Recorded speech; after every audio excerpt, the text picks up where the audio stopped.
The votes have come in Central Florida. They all say yes. And what does that mean for the Rays? It could mean no.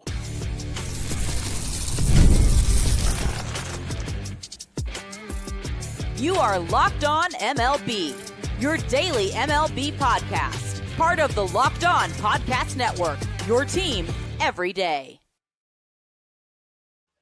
Hello, baseball fans. Welcome to Locked On MLB, part of the Locked On Podcast Network, where it's your team every day.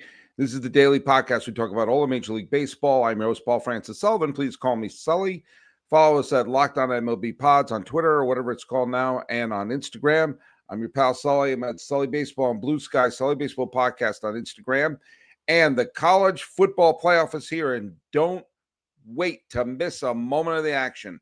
The college football playoff is presented by Allstate, and it begins with 4 first-round games, December 20th and 21st on ESPN, ABC, TNT, and Max.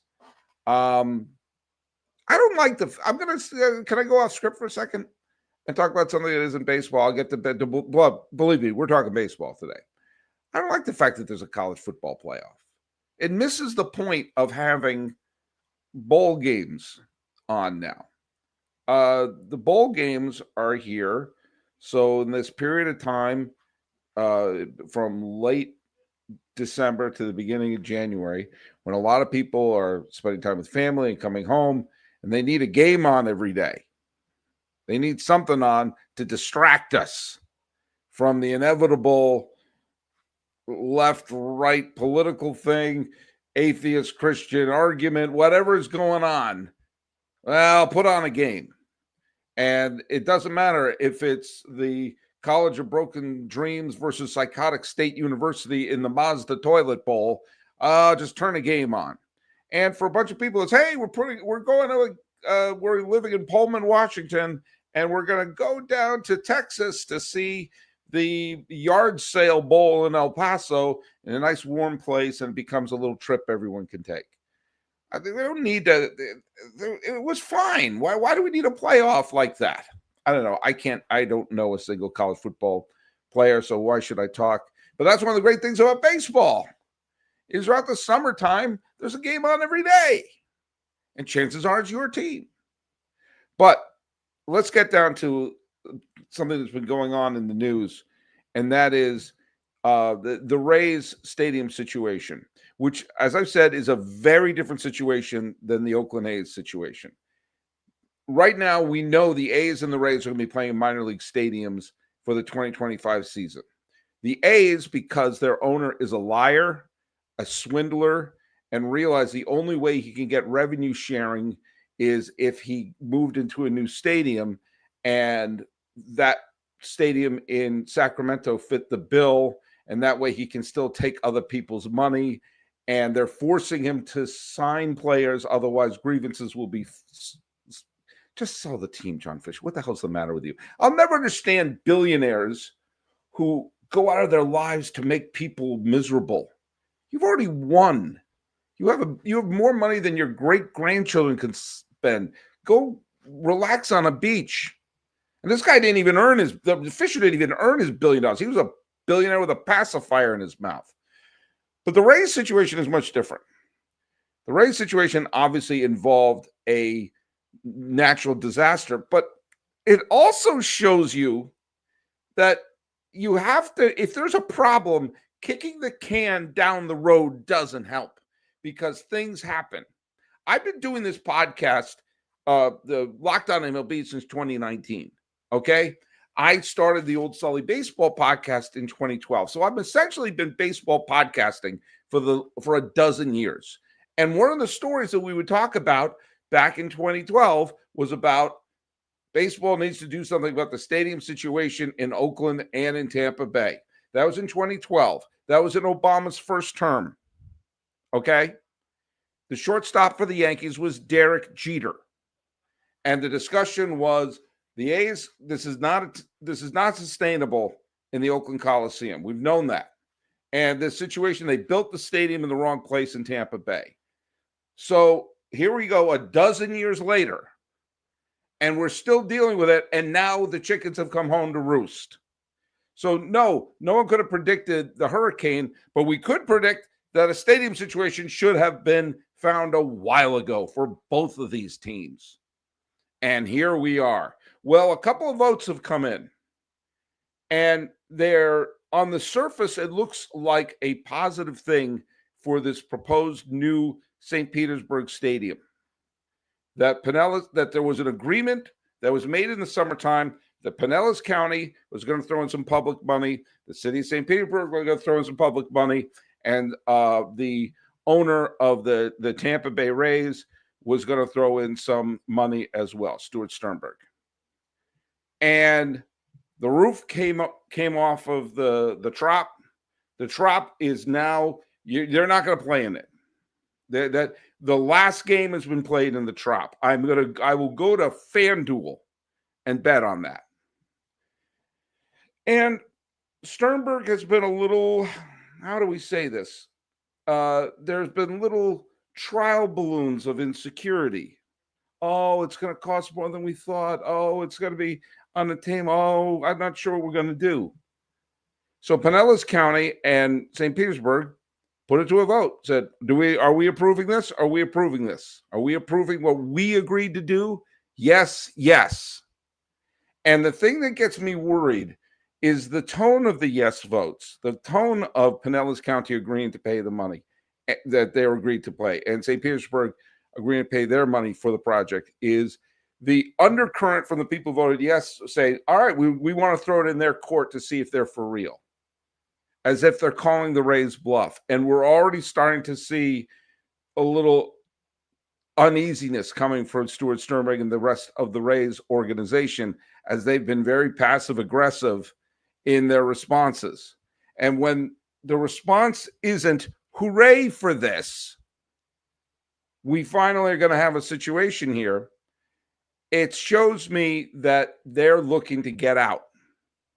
And they see this can opener of the Tropicana Field as their ticket out of Pinellas County and St. Petersburg, where they probably didn't want to be, and where the stadium the stadium was built there before Camden Yards demonstrated where stadiums should be built.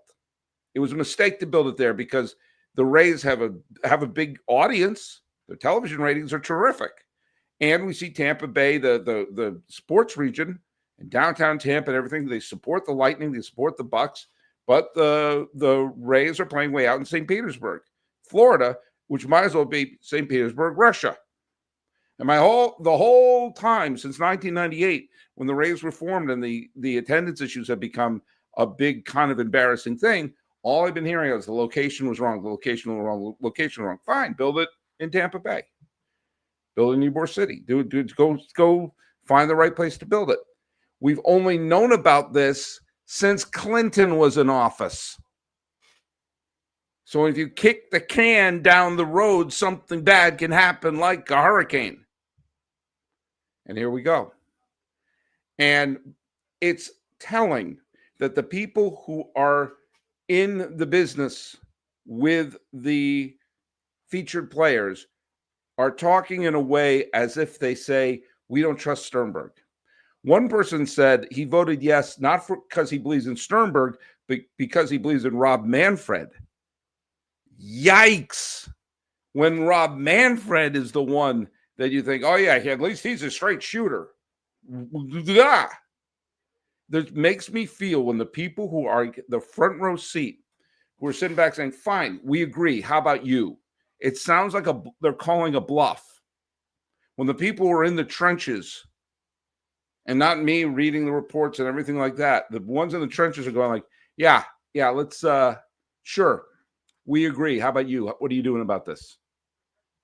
And the response has not been, great, get the shovels. We're breaking ground. It makes me feel that there are three options. One is Sternberg says, great, you agree, I agree, we all agree for ice cream, let's build the darn thing. That does not appear to be happening. Then there's this one, which is Sternberg says, all right, this isn't going to work, I'm going to sell the team.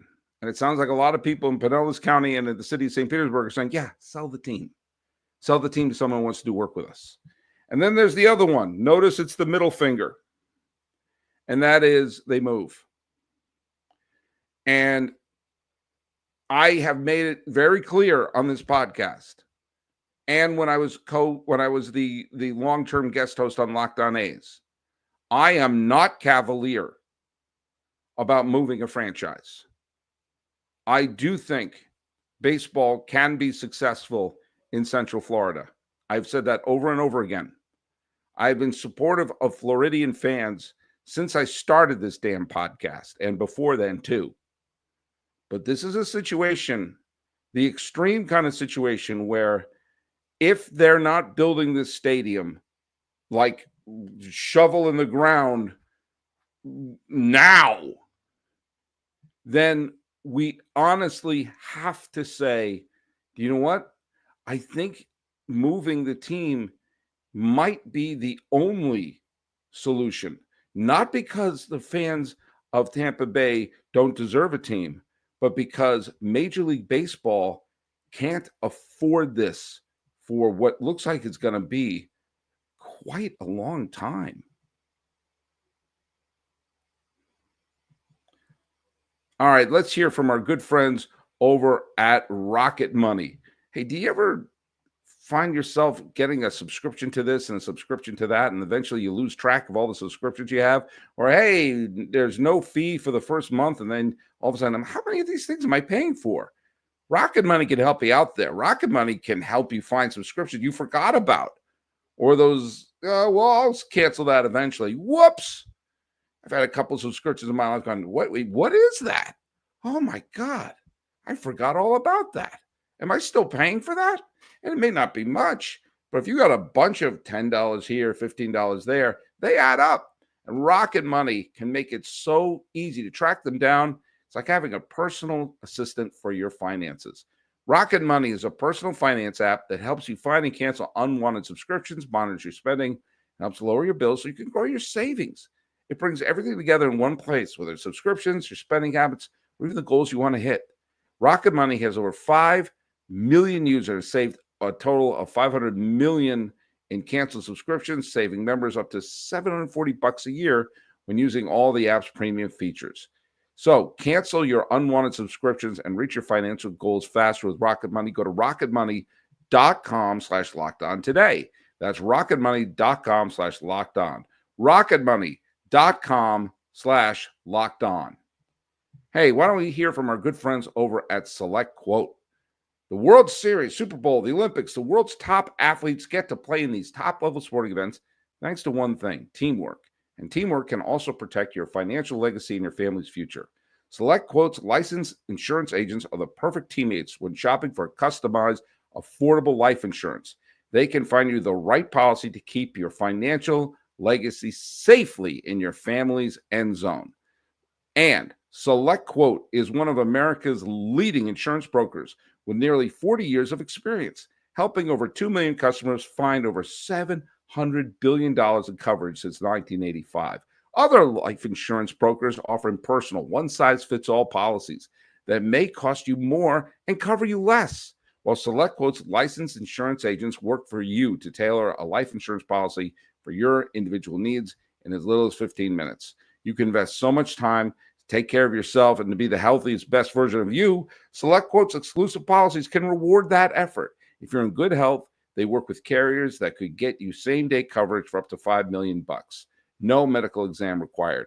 And these policies are more affordable than you think. You can get coverage for up to $1 million for as little as $20 a month. Head to SelectQuote.com and get a licensed insurance agent that will call you right away with the right policy for your life and your budget. SelectQuote. They shop and you save. Get the right life insurance for you for less at SelectQuote.com/lockedon. Go to SelectQuote.com/lockedon today to get started. That's SelectQuote.com/lockedon.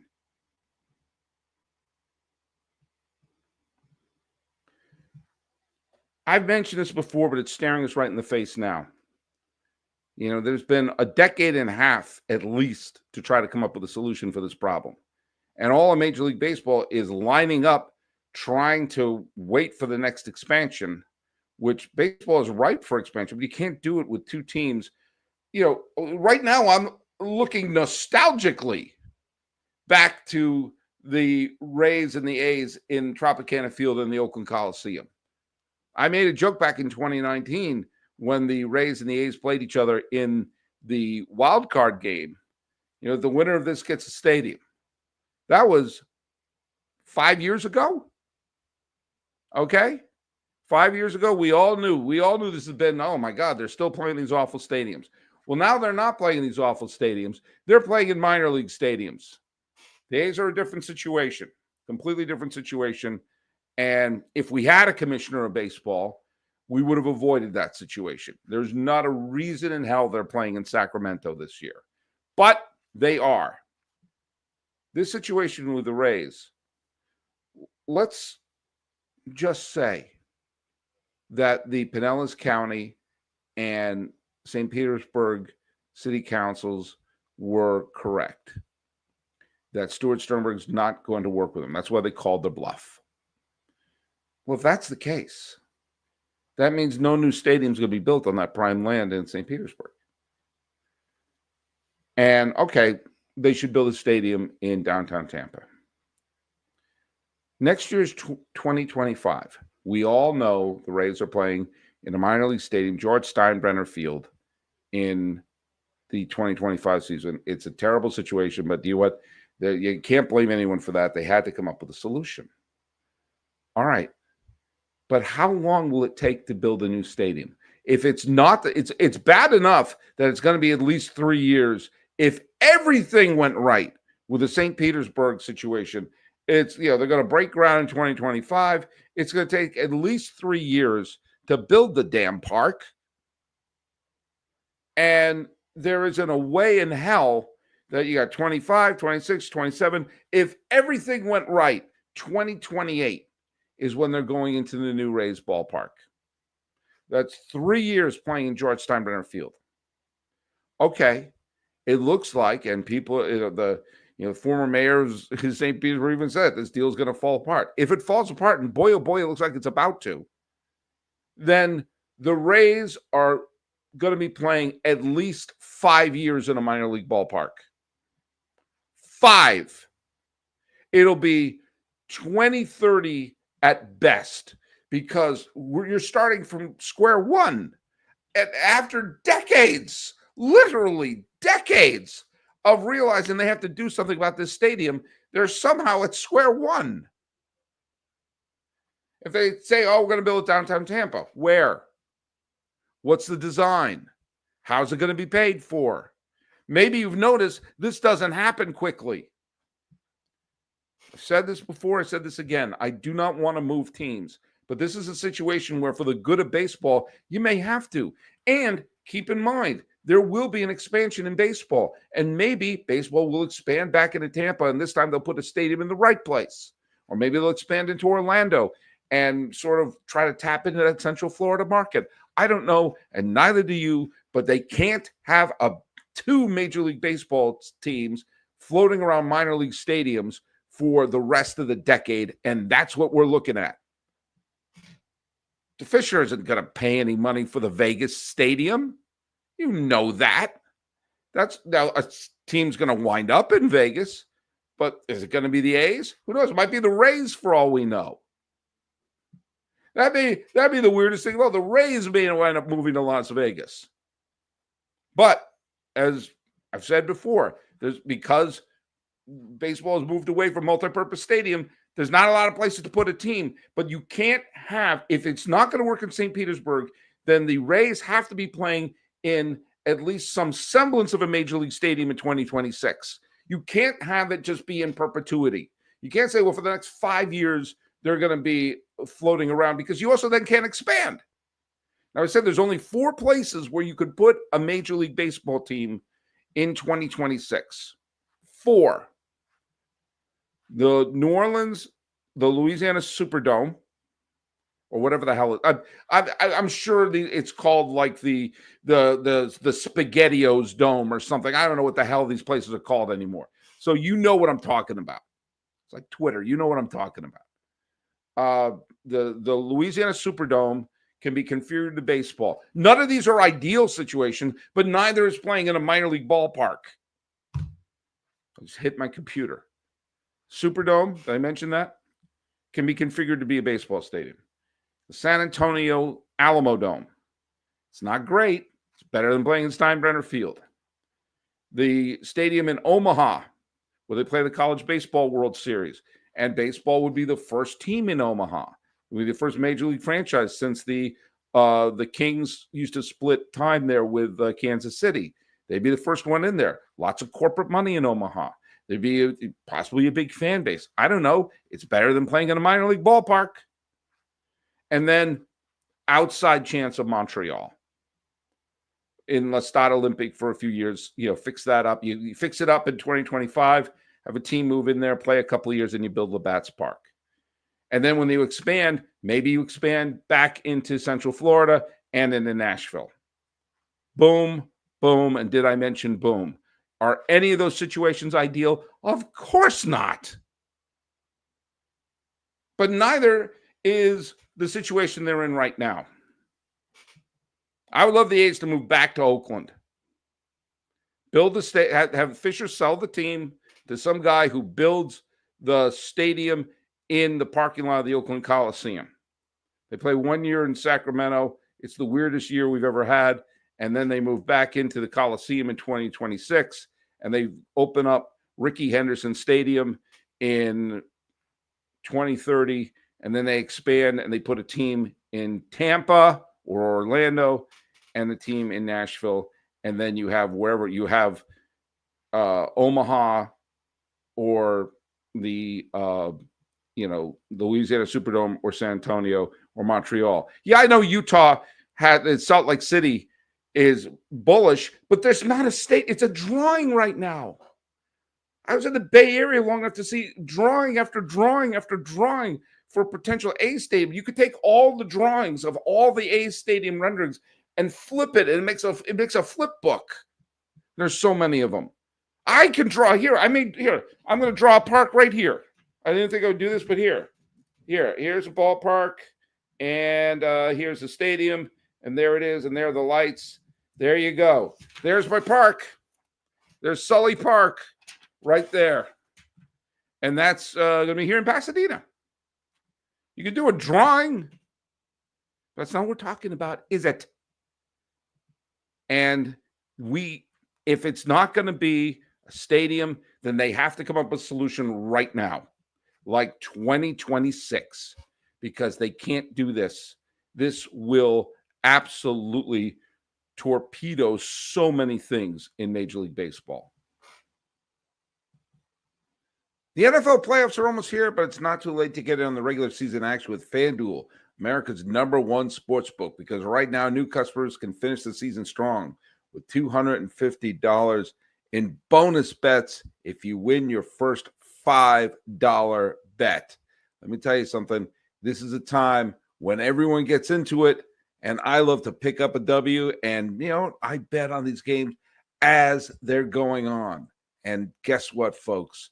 You do it so easily on FanDuel. It's all on one page. Just visit FanDuel.com to join today. That's FanDuel.com for your chance at $250 in bonus bets.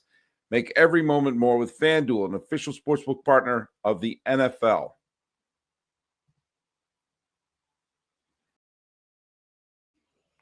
The Rays were formed in 1998. And another interesting thing happened in 1998.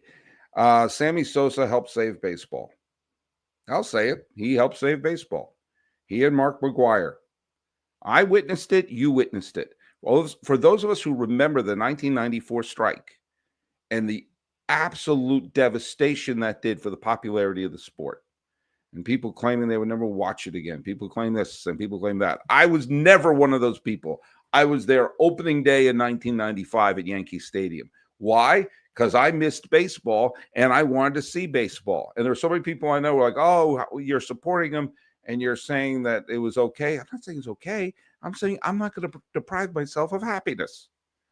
And the 1995 season was great. So was the World Series. But people stayed away. And people started to come back in 1997 when McGwire and Ken Griffey Jr. chased Roger Maris. But fell short. And then came the next year where McGwire was on this mission, but along came Sosa.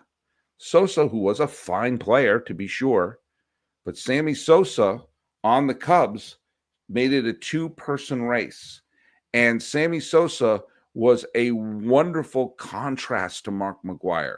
Mark McGwire was basically the Billy Zabka character in The Karate Kid, a blonde Southern California jock who was probably let's face it, he was probably a jock and a bully and everything like that. He was William Zabka. But he was always seemed a little taciturn and unpleasant. Even when he was playing with Canseco, there was something about him that was kind of like, you're a grump. You are a grumpity grump. But then came Sosa. And Sosa, who was physically he was from the Dominican Republic. He had a huge, larger than life personality.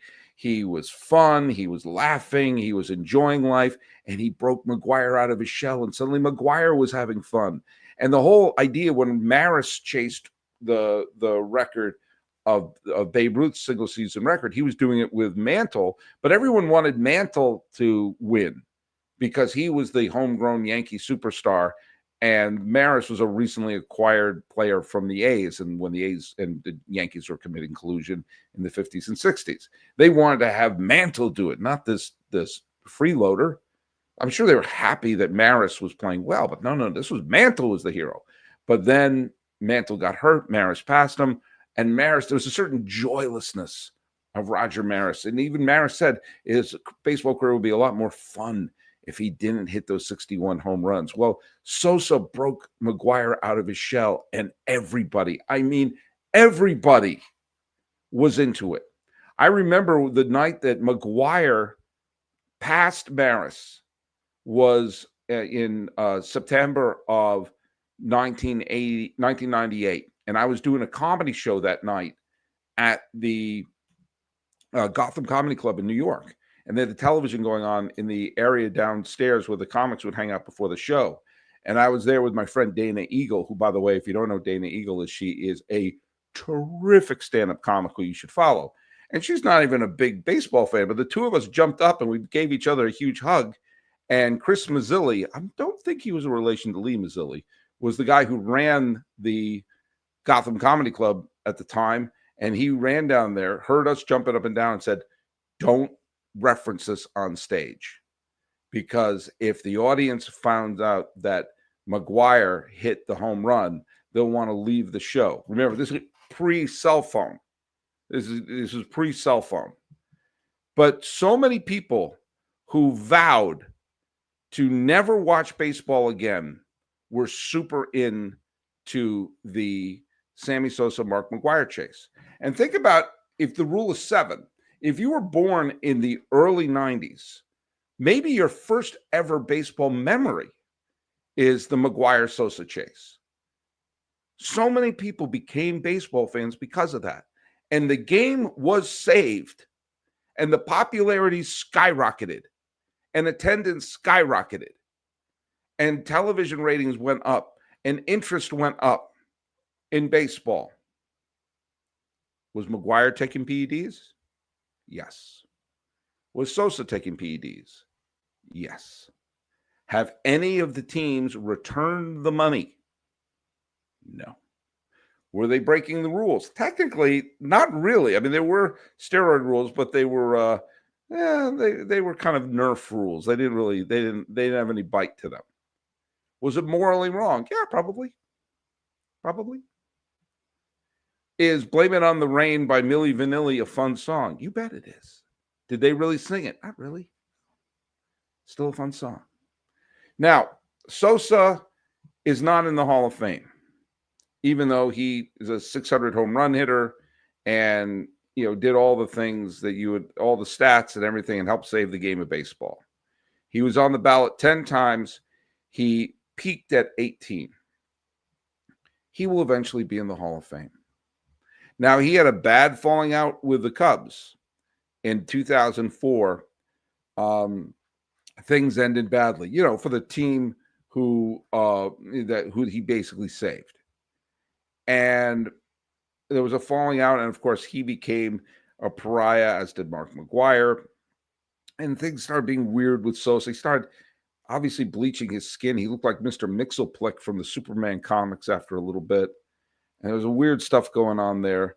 McGwire was able to redeem himself as he became a coach for the Dodgers and the Padres. And we've seen some cracks in the armor for the Hall of Fame in Cooperstown. Not for the big ones, but Ortiz, Pudge Rodriguez, both linked to positive tests.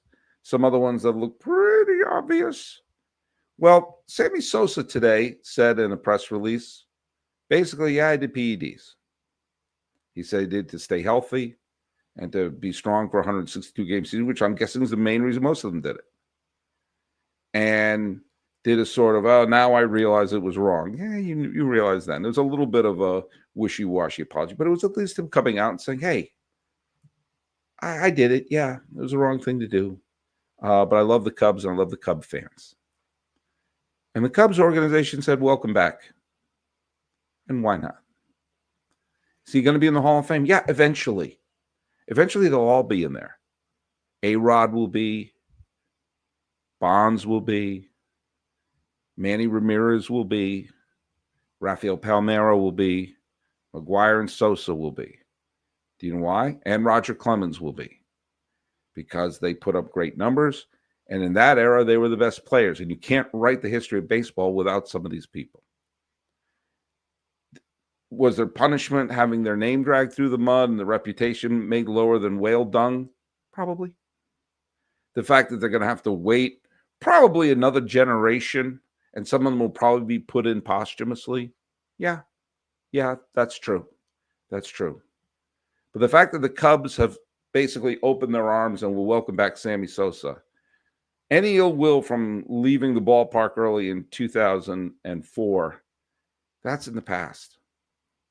Sammy Sosa and Mark McGwire helped save the game of baseball. You may not like the way they did, but all of these stadiums and all this television revenue and all of this and all of that would not have happened if baseball's popularity didn't find a new apex, especially in the wake of the 1994 strike. Does that mean kids should be using PEDs willy and nilly? No, but I also don't think PEDs should be willy nilly. They should be treated as it's a medical thing. If you need the PEDs to help you recover and stay on the field, and it's being done by a doctor through prescriptions as opposed to A-Rod's cousin shooting a needle in your ass in the bathroom, yeah, that might make baseball better. I'd like to see more of our stars on the field. And let's face it, the late 90s were a lot of fun. And when a lot of the grumps get old and start to phase out, and those of us who were there to witness it, I was in my 20s, do you know what? I'm glad the Cubs have reached out to Sammy Sosa. Retire his number. Do you know why? You sold a lot of his jerseys. A lot of fannies were in the seats in those years. In 1998, the Cubs, who were a wild card team that year, they were good. They drew 2.6 million fans. All right? And then the next year, they drew nearly 3 million. And the year after that, and they kept getting closer and closer. And this was in Wrigley Field, which was a pretty small ballpark in terms of attendance. And by the way, when they're nearly drawing 3 million fans a year, that was good for 6th place in the National League. In other words, turnstiles were spinning. And a big reason was Sosa and McGwire. Retire his number and figure out this Rays situation. The Tropicana Field situation was an issue then. I'm not saying. I'm just saying. So follow us at Locked On MLB Pods on Twitter or whatever it's called now, and on Instagram. I'm your pal Sully at Sully Baseball and Blue Sky, Sully Baseball Podcast on Instagram. Talking about the mess in Florida and Sammy Sosa cleaning up his mess in Wrigleyville. This has been Locked On MLB. I am your host, Paul Francis Sullivan. Please call me Sully.